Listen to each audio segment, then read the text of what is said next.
depending on where we land on a particular day, we may have up to stage 8 load shedding. Abasemagunyeni kwa Eskom balumkisa uluntu lweli ukuba luzilungiselela ubusika obunzima ngenxa kacimicimi wombane. Members of the electronic media are permitted to live broadcast the testimony of witness number 1 by means of an audio. Avunyelwa amaziko sasazwe ndaba ngonomathotholo nomabona kude asasaze ubungqina bengqina lokuqala kwityala lokubulawa kwaSenzomeyiwe. But this is huge for them tonight, and here's Alvarez! First touch. I-Manchester City ibhulela amazaki i-Real Madrid kumlenze wesibini we-UEFA Champions League kwibala i-Etihad eManchester.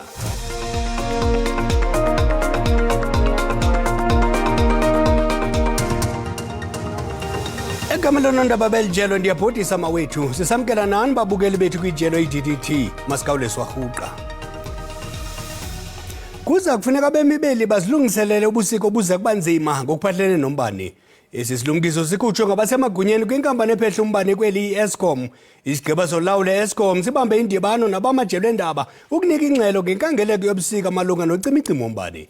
Usihlalo webhodi yabalawuli e-Eskom umnumzana Mpho Makwana uthi obubusika buza kunika wona mngeni ngenxa yengqele ehamba nemfuno emandla yombane. Uthi kodwa abalali buhlayo ukuhlangula le meko. Ukufeda kuka-Eskom ukunikezela ngenkonzo yombane esulungekileyo kuxhorha ngokumandla uqoqosho. Kodwa usihlalo webhodi yolawulo e-Eskom uthi babila besoma ukufumana isisombululo kule ngxuba akakacimicimi. Eskom's debilitating impact on South Africa's economy and its competitiveness is undeniable. The board of directors is working tirelessly with all our key partners and shareholders to turn the tide on this negative reality. Isicwangciso sokuphucula imveliso yombane sixhomekeke ekuvuselelweni kwenhlaninge yamaziko aphehla umbane. The Generation Recovery Plan depends on focusing on the recovery of 6 priority power stations, namely Tutuga, Majuba, Kendal, Matla, Duba, and Kusile power stations. Seleli hlabele mgama nephulo lokukhangela somaqhuzu omtsha isikhundla esashiywa ngu-Unresolved ngoDisemba nyakenye. We should soon be appointing the new Group Chief Executive once we have concluded all the board and shareholder processes. Ibuqasika sisemva ngo-3080 megawatts ngenxa yongasebenzi kwamaziko athile aphehla umbane. On the back foot with 3080 megawatts less capacity available because of Kusile 1, 2, and 3, as well as Quebec 1, which is on outage. And unfortunately won't be available during the winter. Ngenxa yemfuno emandla singabona sifikelela kwisigaba sesibhozo socimicimi wombane. On site, we expect between 33,000 and 34,000 megawatts of peak demand. We have made efforts through the demand response program, and we have added 151 megawatts since last year, April. Depending on where we land on a particular day, we may have up to stage 8 load shedding if our interventions to reduce demand and improve reliability are not effective. Kule meko emaxongo kadanyacimi wombane, umnumzana Skippers lebelenge libongoza uluntu ngokubanzi lusebenzise umbane ngobunono zicinywe bam izixhobo zombane nezibane ezingasetyenziswayo. Kwiindaba ze-SABC, ndingundimphiwe Gift Nongqotho. Avunyelwa amaziko sasazwe ndaba ngonomathotholo nomabona kude asasaze ubungqina bengqina lokuqala kwityala lokubulawa kwaSenzomeyiwe. Kodwa bungavezwa ubuso balo kuvakala ilizwi lalo kuphela. Eso sisigwebe siwiswe ijaji echobhele elityala uJudge Chief wamaumela kwinkundla ephakamileyo yomhla Gauteng ePitoli ngalentsasa. Elingqina lokuqala uZandile Khumalo usemkhumbini nekubungqina ngokusithethayo. The court makes the following order. 1, that live broadcast of the image of the witness, that is witness number 1, will not be permitted. 2, that members of the electronic media are permitted to live broadcast the testimony of witness number 1 by means of an audio. I might just add that the prohibition of images of witness number 1 whilst she testifies shall remain in place until the finalization of this case.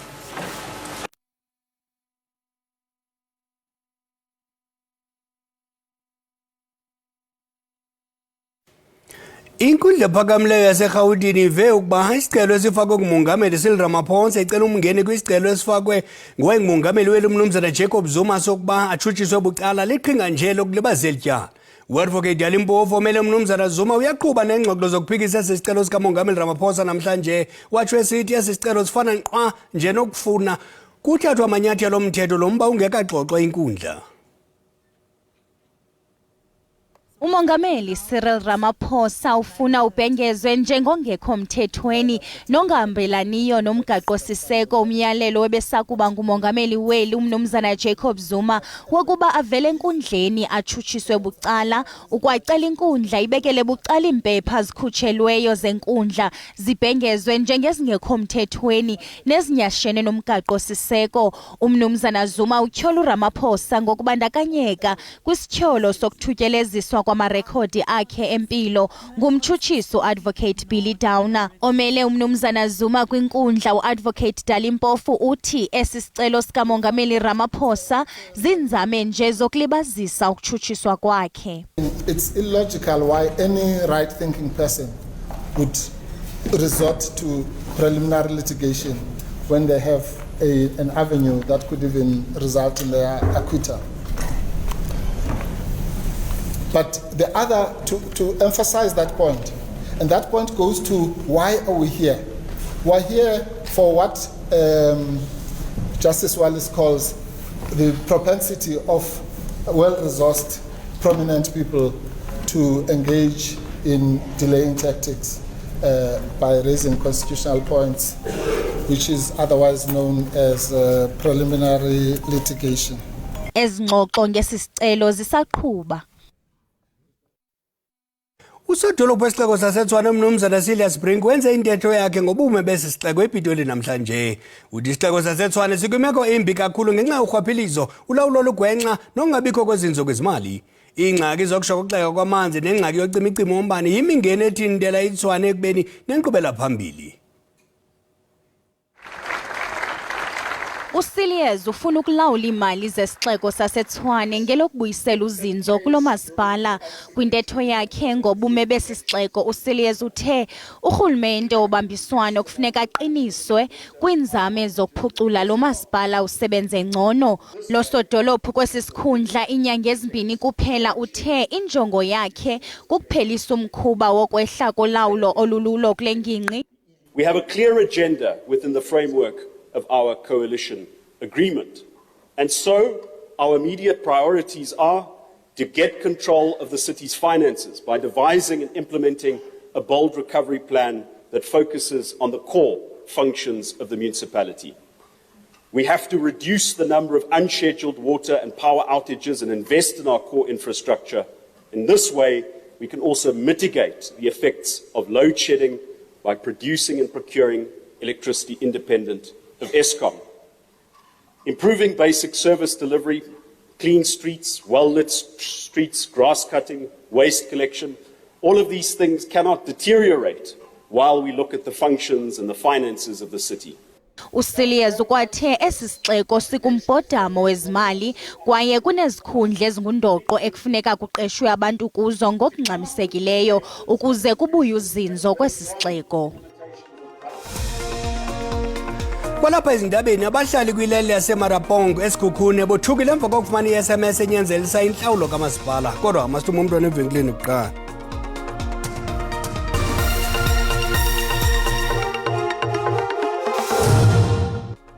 Sinamkela kwakhona kwiindaba zelijelo uyakwazi ukubukela kwakhona ezindaba kwijelo le-YouTube uthi SABC Indaba zesiXhosa. Kwinqaku lokuqala sithe kuza kufuneka bemibili bazilungiselele ubusiko buza kuba nzima ngokuphathelene nombane Isilumkiso sikhutshwe ngabasemagunyeni kwinkampani ephethe umbane kweli Eskom. Usihlalo webhodi yabalawuli Eskom umnumzana Mpho Kwana uthi obubusika buza kunika wona mngeni ngenxa yengqele ehamba nemfuno emandla yombane. Uthi kodwa abalali buhlayo ukuhlangula le meko.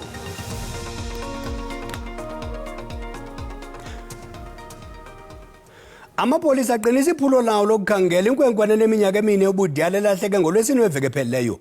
Unakane Lizane wagqityelwa ukubonwa edlala yedwa ebumelwaneni emva koko waduka ngaphandle kwekhaya lakhe eWellis Estate eGqeberha eMpuma Koloni ngethuba edlala nomntakwabo. Intatheli yethu umcebisi Ngqina ulandele eli nqaku. Olusana neminyaka emine Unakane Lizane ugqityeliswe ukubona ngethuba edlala nomntakwabo neminyaka elishumi kwindlu yakokwabo eWellis Estate, kodwa kuthe kanti ngethuba umama wabo babiza ukuba bangene endlini kwaphendula lona uneminyaka elishumi Unakane khangaphinda abonakalelo xesha elo.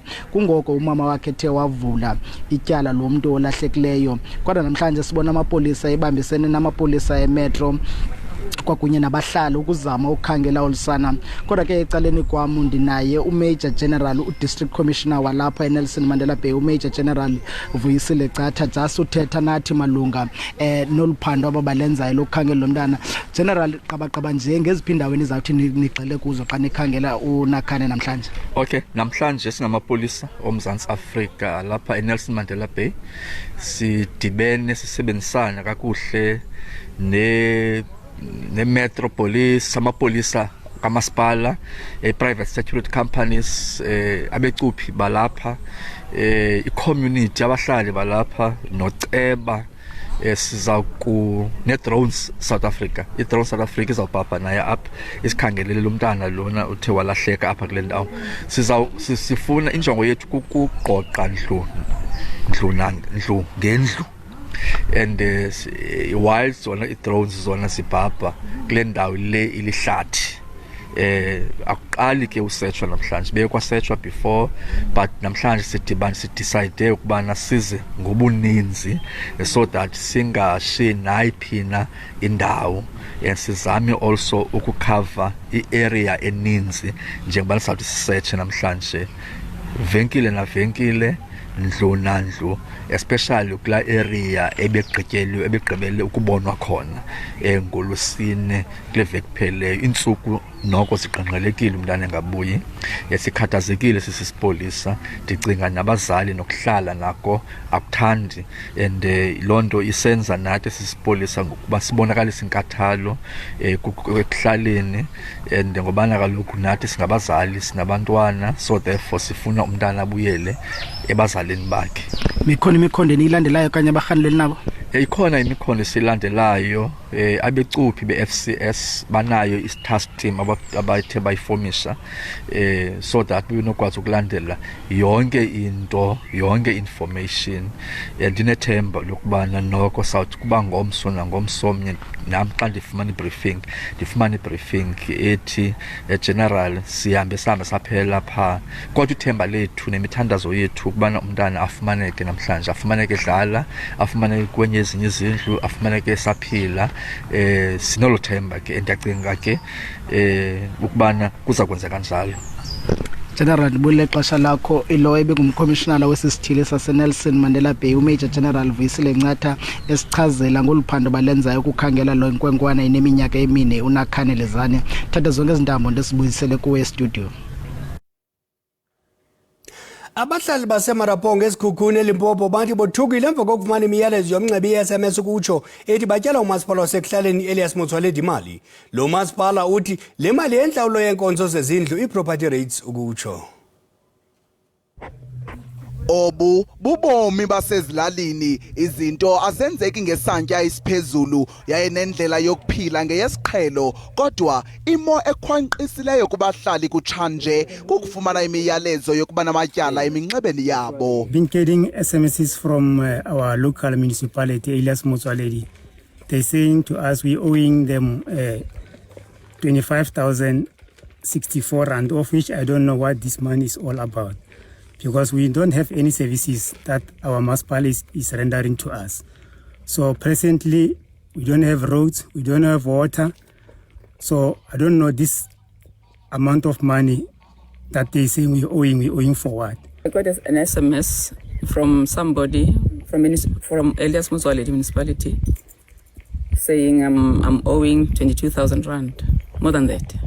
And if I don't pay, I will be disconnected of the services.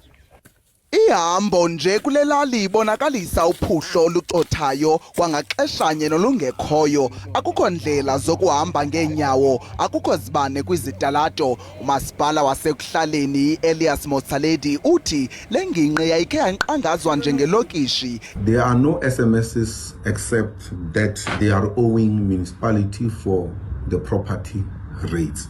And the property rate is for only the title deed holders. Abahlali batshotshe ntlangelithi zange bazinikwe itayitile zokuhlala nokuba ngurhulumente waseLimpopo okanye waseMpumalanga. I've never received the title deed. If ever you are saying I'm charged with this amount. Uthi umasipala usengqingongweni yokuqingqa phakathi kwenjongo yokugqithisa inkonzo nokuqinisekisa intlawulo zabahlali. Ngoku masithi tsicatha ngapha kwemidiya yelisi iivesiti ezaqaqamba kwihlabathi. Abalimi besoya nomboba bavale mba indlela phakathi kweChocamba neSanta Cruz eBolivia. Lusuku lwesibini loqhankqalazo ngokuphokophela intungo kwexabiso nokushokoxeka kwamafutha enqwelo mafutha idiesel ngolamarhanuka. Bueno, que el gobierno sea uthi thina balimi asikuvumeli ukalwa kweelitha ezili-120 kuba awusincedi nganto. Amagosa phezulu nosomashishini baseRussia naseCuba yamakomanisi babhengeze isivumelwano sokununusa abarhwebi baseRussia kwiimalike zaseCuba. La mazwe seleqingqithe iminyaka evisayo elala ngengubenye kwezopolitiko. Uthi sifumana impatho ekhethekileyo eCuba yamakomanisi. Qakatha qelele kwelo krexizulu bezakhiwo eMelika. Irhuluneli yaseMontana uGregory Gianforte utyikitye umthetho obhangisa ukusetyenziswa kweTikTok kuzo zonke izixhobo zikarhulumente. Yingingqi yokuqala ukubhangisa imveliso yaseChina kwilizwe laseMelika. TikTok is a national security threat. This app steals information and data from users, and its ability to share that data with the Chinese Communist Party is unacceptable. Ukuwohloluka komhlaba kumantla ePeruvia kwisixeko iChankey konakalise imizi emine. Esi siganeko sehle eHuarai akubikwa ngazingcwelerha. Xa siqwela ingqokoqo amaqondo obushushu agqithisileyo athwaxeka nobomi umzantsi mpuma weAsia. Inqatsini yelanga isusela kuma-40 ukuya kuma-50 umlinganiselo obushushu degrees Celsius ngolwenkcuba buchopho. Kutyholwa ukuguquguquka kwemozulu kwaye ngoku baxoza mphini wumbi ngokumanzisa iindlovu nezilwanyana zasendle ezifuthamiselekayo kule ngqatsini yelanga. Qonqololo. Sibuyele ekhaya inkondekazi eneminyaka engama-72 ubudala yaseMotibi-Stad eKurumane eMhlakoloni icela ukwakhelwa indlu. Sekuyiminyaka eli-10 lengwevukazi ihlala eTyotyombe nangona ibikuluhlu lwabalindele ukufumana indlu yenkxaso karhulumente. Umakhulu lo uphakathi kwabaxhamli abangama-50 abalinde izindlu zenkxaso karhulumente phantsi kwephulo lokwakhiwa kwezindlu laseMotibi-Stad. uCatherine Potgieter uhlala yedwa kweli Tyotyombe elinegumbi elinye nelingenambane ebekuluhlu lwabalindele izindlu zenkxaso karhulumente ukususela ngo-2006. Le nkondekazi eyahlaselwa si-stroke kwiminyaka eyadlulayo ithi ukulinda kuchaphazele impilo yalo. Uthi unezizukulwana ezingakwazi nokuhlala naye, impahla zakhe zihlaliswa kwizindlu zabantu ukuba azoneli kweli Tyotyombe. Abamelwane bakaPotgieter bafumana indlu yabo kwiminyaka eyadlulayo kodwa yena sekuliphupha nje kuye. Uthi ucela bamnike indlu khona ukuze abe noxolo. Kunzima kuba ahlale apha kuyabanda kuphinde kutshise. Umasipala waseGasegronyeno uthi ukulibaziseka kokwakhiwa kwalendlu kungenxa yeengxaki zokuwela imida. Umlawuli womasipala ugxininisa ukuba iphulo lezindlu ekuqaleni beliphantsi korhulumente waseMntla-Ntshona. In the last few years, the project was indeed transferred to Northern Cape, but with the outstanding 50 houses that actually Mayor Catherine Potgieter is one of the beneficiaries. We'll just see to it that how can we fit Mayor Potgieter within the current 2023 financial year so that at least we can build her a decent house. We are very regretful of the situation that not only Mayor Potgieter but many other 50 beneficiaries that find themselves in. They've ever since been waiting because of these cross-border issues. Okwangoku unethemba lokuba urhulumente uyakuthi egqibeleni athabathe inyathelo ngesithembiso awasenza kwishumi leminyaka eyadlulayo.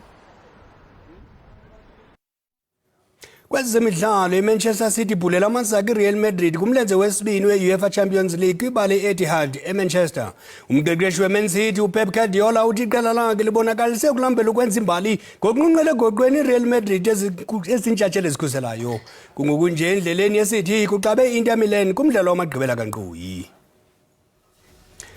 Masithi xa kwi-SABC 1 sakuqhuba nezindaba kwi-DDT emva kwekhefu. Umbengo omde uyawucima umlilo. Khongozelana ezikulu ngentsimbi yesixhenxe makube qhosibele.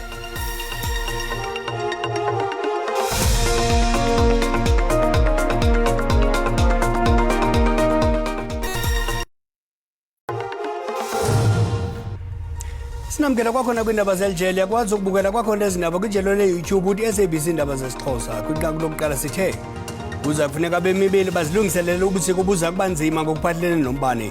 Ezi silumkiso sikhutshwe ngabasemagunyeni kwinkampani ephehla umbane kweli Eskom. Usihlalo webhodi yabalawuli Eskom umnumzana Mphomakwana uthi obubusika buza kunika wona mngeni ngenxa yengqele ehamba nemfuno emandla yombane. Uthi kodwa abalali buhlayo ukuhlangula le meko. Kufuneka abemibili baxoze mphini wumbi ukukwazi ukuphila koluqoqosho lusekedukeni. Abo beva ubunzima phansi koluqoqosho bazikhangelele eminye imisebenzi ukongeza kule banayo. Nangona kukho ithemba lokuba emva kobumnyama kuvela kukhanya, umbuzo ngokuba kuza kukhanya nini. Ubunzima befuthe lamandla emali kule minyaka mibini idlulileyo kuneziphumo ezikrakrayo kubathengi kangangokuba ukunyuka kwamaxabiso okutya ngokukodwa kwabo bamivuzo iphantsi kwenza ukuba batsale nzima nangakumbi. Obu bunzima bunyanzelisa abanye abantu bagwadle macebo wambi njengorifilwe Mphonyo onemisebenzi emibini ngelokumelana namaxesha anzima kwezoqoqosho. As you know, that the cost of living is extremely high. So these other ones, they are also assisting me with my bills, my school fees. That is why I've decided to continue with them. I do have hope that things will get better, but I believe that you as a person, you also need to do something to change your situation. No Stanley Nghaphale onguyise kubantwana babini uhamba kwelikarifilwe kuba nangone eqeshwe isigxina inkampani yomgodi unayo intonga esemgqubeni. It's because of when we have side hustle, it helps a lot. Like let's say you don't have a bread in the house, then you take from the money that you have from the side hustle. Yeah, it's tough for people who are not working because they don't have income anyway, but when you have the hustle like selling, it's better.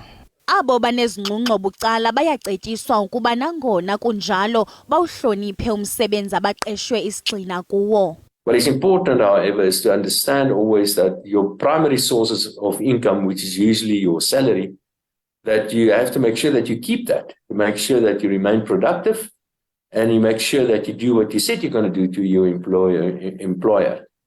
Because if you should lose your primary source of income, then you're going to get into really big trouble. Ngokwengxelo yeBank Save Africa wehlile umyinge wemivuzo kweli ngenxa yoqoqosho lweli oludodobalayo, izinga eliphezulu lentswela-ngqesho phakathi kwezizathu.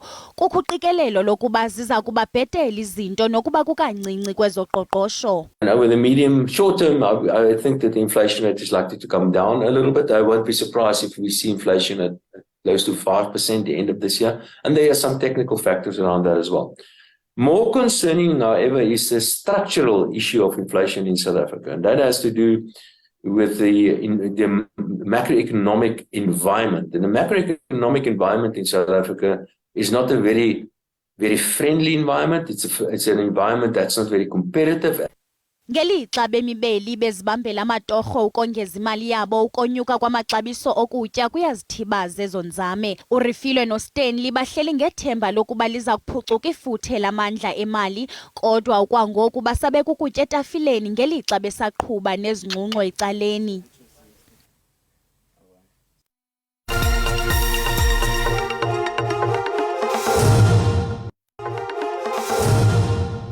Sihlabele mgamane ndaba zethu. Umanyano lobuchwepheshe bokulwa iSouth African World Taekwondo isungulwe inkqubo zokufundisa ukuzikhusela kwabafundi abanophazamiseko ekuboneni nasekuveni.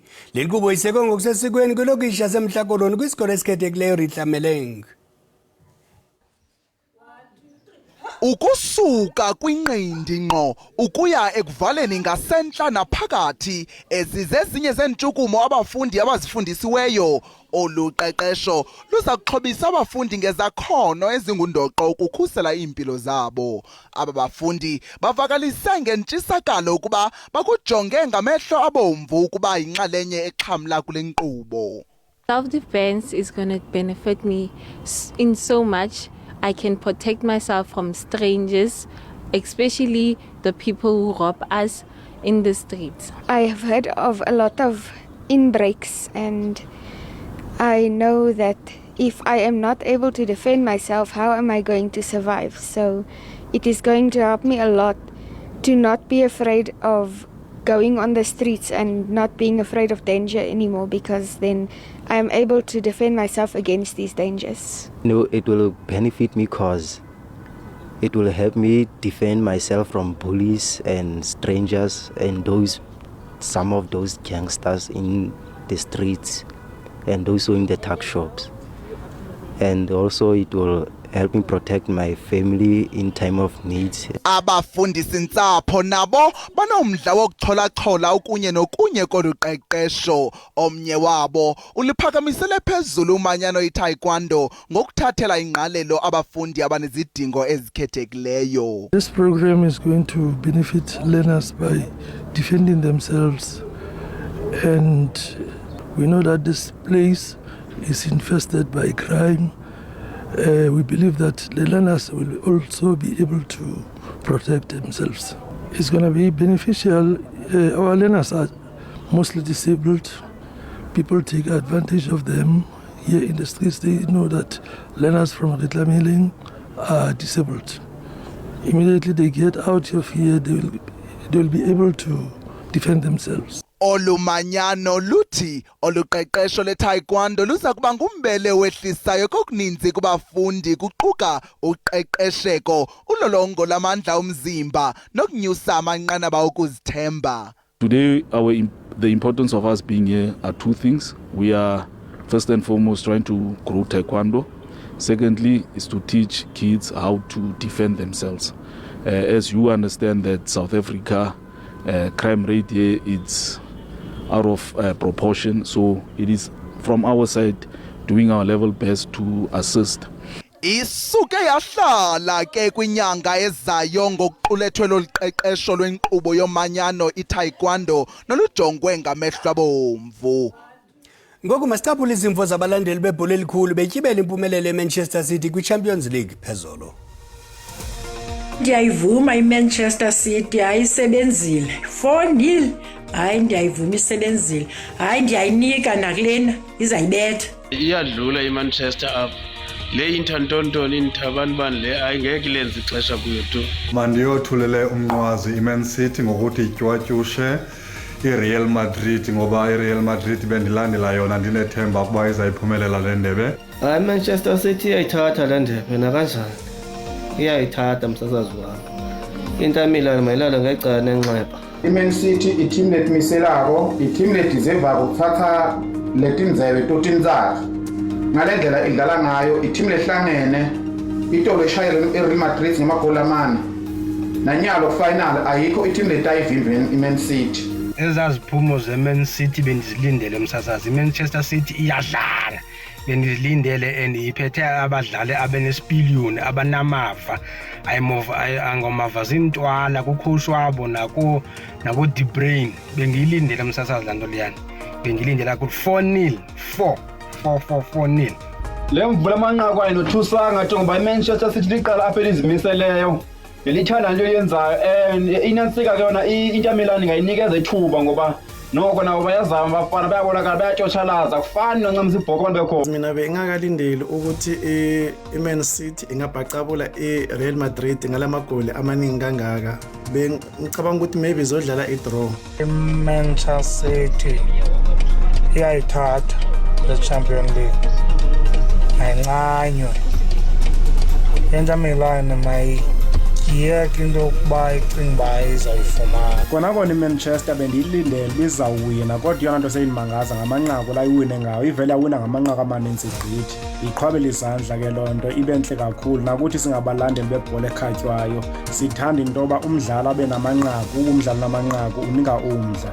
iMan City ayidlali ngakumbi abadlali bayo nabo oHaaland abenzi kancinci ndiqinisekile iUEFA bazayithatha izawuphinda bangabi intatheli nakule game.